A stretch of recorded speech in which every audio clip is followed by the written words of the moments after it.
Kumbinsido ang hepe ng AFP na target talagang salpukin ang barko ng Philippine Coast Guard sa banggaan ng dalawang barko ng China sa Bajo de Masinloc. Nakatutok si Chino Gaston.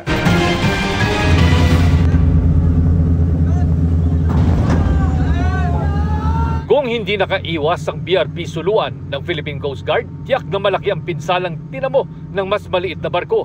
Triple ang laki ng Chinese warship 164 na may habang 135 meters kumpara sa BRP Suluan na 44 meters lang ang haba.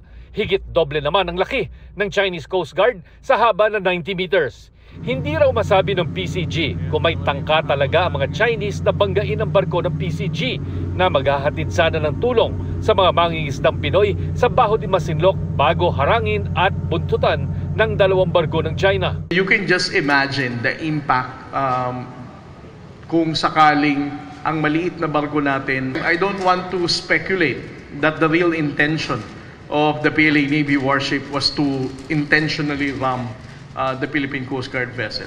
I still stick with our initial assessment yesterday na there was only a miscalculation on the part of the PLA Navy warship kung kaya't nagkaroon ng collision. Pero si AFP Chief General Romeo Bronner Jr. kumbinsido na may balak talagang banggain ang BRP Suluan ng mga Chinese. Ang assessment natin doon ay yung PLA Navy ship ay talagang ang pakay niya, ang objective niya ay i-ram yung ating Philippine Coast Guard. Mabuti na lang at mabilis yung ating Coast Guard na iwasan niya yung PLA Navy at yung Chinese Coast Guard. Sa lakas ng impact, kitang napipi ang nguso ng China Coast Guard ship. Ang Chinese Navy ship naman nagkaroon ng malalalim at mahahabang gasgas sa tagiliran. Makikita rin na bago sumalpok sa mas malaking Chinese warship, may 4 na CCG personnel na makikitang nagbababa ng bumper sa harapan ng kanilang barko. Matapos ng impact, hindi na sila nakikita sa harapan ng barko. Hindi malinaw kung ano ang nangyari sa kanila. Pero sa isang punto ay nag-deploy ang mga Chino ng inflatable boats na tila may hinahanap sa paligid. Bagamat nagpapasalamat ang PCG na walang nasaktan sa kanilang mga tauhan, nag-aalala naman sila sa sinapit ng 4 na China Coast Guard.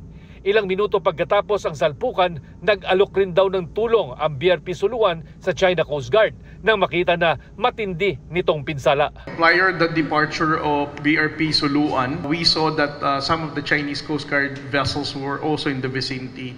Launched their own rigid hull inflatable boat, and they appeared to be searching for something or somebody, no?